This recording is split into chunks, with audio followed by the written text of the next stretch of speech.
Right. పంతులు గారు, పోయినసారి భవిష్యవాణిలో రంగం కార్యక్రమంలో ఈ ప్రభుత్వం చేస్తున్న విధానాలు బాలేవని కొంత అసంతృప్తి వ్యక్తం చేశారు. అందుకే ఆ ప్రభుత్వం పోయి కొత్త ప్రభుత్వం వచ్చిందా, అక్కడ చెప్పింది నిజం అయ్యిందా అంటే ఏం చెప్తారు? అమ్మ, పాలిటిక్స్ విషయంలోకి వెళ్తే మనంగా పాలిటిక్స్ లోకి వెళ్ళకూడదు. కానీ అమ్మవారు నేనే అడిగేవాడిని. అమ్మవారు అసంతృప్తి వ్యక్తం చేసింది. జనంలో జరుగుతున్నటువంటి లోటుపాట్లని తెలియజేసింది. ఈ సంవత్సరం పాతవారు వెళ్ళిపోయారు అంటే అంతకుముందు 10 సంవత్సరాలు పాలించింది వాళ్ళే కదమ్మా. అయితే ఆ 10 సంవత్సరాలు ఎందుకు చెక్కలేదు అనేటువంటి ఊహ తదనంతరం మీకు రావచ్చు. ఎవరు రాజ్యపాలన చేసేటువంటి యోగ్యత కలిగి ఉంటారో వారిని జగన్మాత ఆశీర్వదిస్తూనే ఉంటుంది. ఆవిడ తన యొక్క భవిష్యవాణి తెలియచేయడంలో తప్పులు జరగవద్దు, తప్పులు జరగనీయకండి అని మనకి నిజంగా చెప్పాలంటే హెచ్చరిక చేస్తున్నది. అంతవరకే. ఓకే, భవిష్యవాణి నిజంగా అన్నట్టు జరుగుతుందా, అదంతా నిజమేనా అనే అనుమానాలు చాలా మందికి ఉంటాయి. ఎందుకంటే అక్కడ ఉండేది మీరు ఒక్కరే, ప్రశ్నలు అడుగుతూనే ఉంటారు. ఏం చెప్తారు అసలు చూసే ఆడియన్స్ కి? సూర్యుడిని దాచడం ఎవరి వల్ల కాదమ్మా.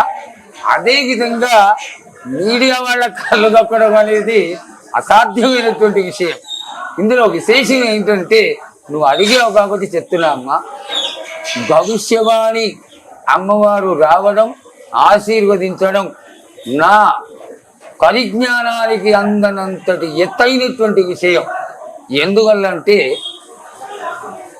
ఈ జోగిని తీసుకురావడమే చాలా గొప్ప విషయం. జోగిని నిత్యము కూడా ఒక సన్యాస జీవితాన్ని కడుపుతూ అమ్మవారి సేవలోనే ఉంటూ భక్తులకి సేవలు అందించేటువంటి ఒక మహనీయురాలు. కేవలం అమ్మవారి స్వరూపంగానే ఈ 7 తరాల వారు తరతరాలుగా ఈ జోగిని స్వరూపాన్ని ఆలయంలోకి తీసుకొచ్చి 16వ రోజైనటువంటి సోమవారం నాడు ఈ రాజమాతంగి అమ్మవారి ముందర అది కేవలం నిలబెట్టడం కాదమ్మా, పరిపూర్ణంగా దాని విశిష్టత తెలిసి ఉండాలి.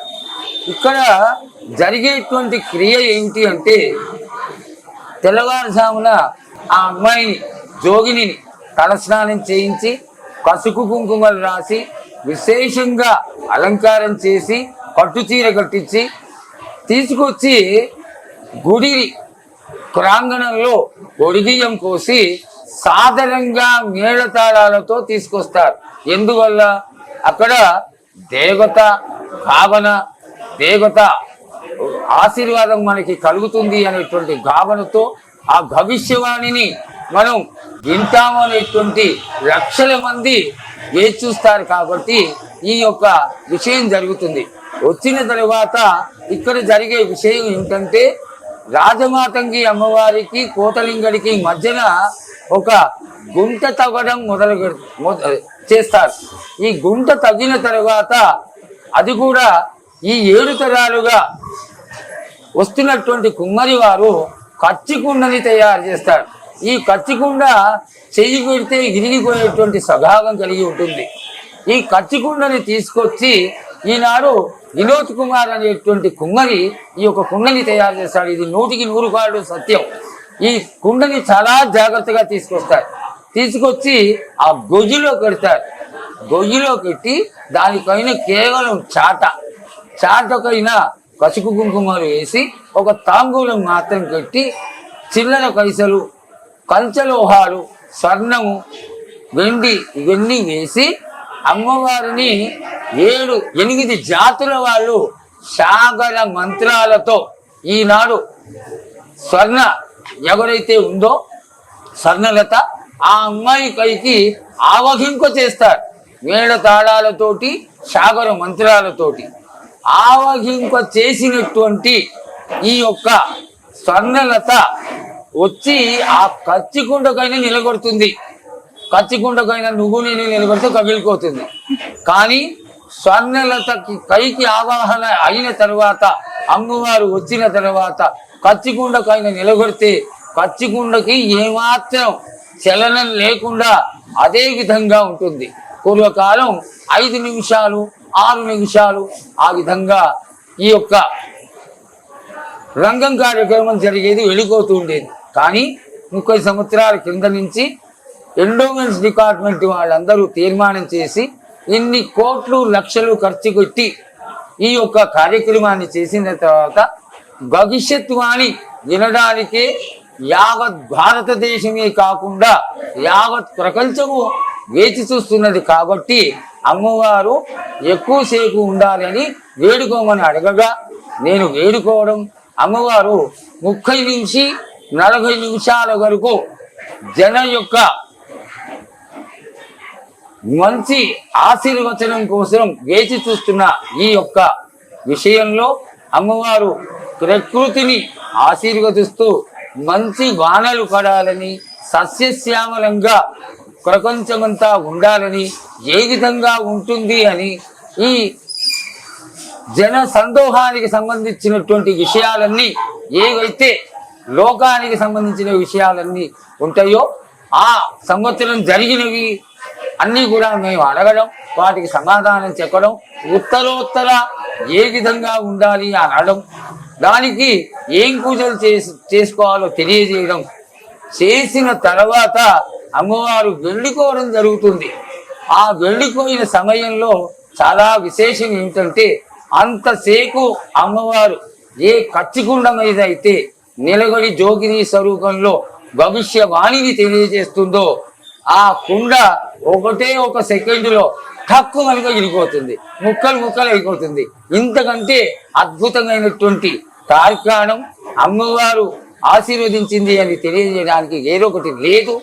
100కి 100 కాళ్ళు ఈ భవిష్యవాణి స్వర్ణరక్త చెక్కేటువంటి ఈ భవిష్యవాణి సత్యం సత్యం సత్యం అని నేను మరీ తెలియజేసుకుంటున్నా. ఈ ఆలయంలో దాదాపు 30 నుంచి 35 ఏళ్ల ప్రస్థానం ఇది. అనేక సేవలు, అనేక మంత్ర శాస్త్రంతో ఇక్కడ మీరు ప్రావీణ్యులుగా కొనసాగుతున్నారు. ఆషాఢం వచ్చిందంటే వేణుస్వామి గారు, వేణుస్వామి అంటే ఆషాఢ మాసంలో ఆయన ఉండే బిజినెస్ చూస్తూనే ఉంటాం మేము మీడియాలో ఉన్నప్పటి నుంచి కూడా. ఎప్పుడైనా అమ్మవారు మీకు కనిపించిందా? చాలా చాలా చక్కగా మాట్లాడిగావమ్మా. ఏమంటుంది మీతో? జగన్మాత పిలిస్తే కలిగేటువంటి ప్రత్యక్ష దైవం. ఈ బోనాలలో నేను గుడికి దగ్గరలో ఒక 100 గజాల అవతల కుట్టినవాడిని. ఇక్కడ ఒక హాస్పిటల్ ఉండేది, అక్కడ కుట్టినవాడిని. ఆ పక్కనే కలాసిగూడ స్కూల్లో చదువుకున్నవాడిని. మా అందరికీ కూడా జగన్మాత అంటే ఆడగిడ్డే.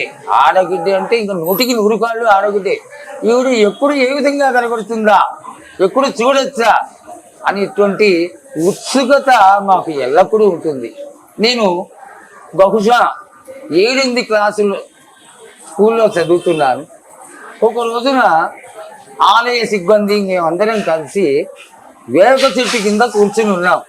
ఇక్కడ ఈ మొదటి నుంచి వస్తున్నటువంటి ఈ పని జాతరని చేసేటువంటి కులాల వాళ్ళందరూ 12 గంటలకి ఈ మనం పెట్టినటువంటి బోనాన్ని, వండించినటువంటి ఒక 50-60 కిలోల అన్నాన్ని బుట్టలలో ఎత్తుకొని మేళ తాళాలతోటి గ్రామం అంతా తిరగడానికి వెళ్తారు.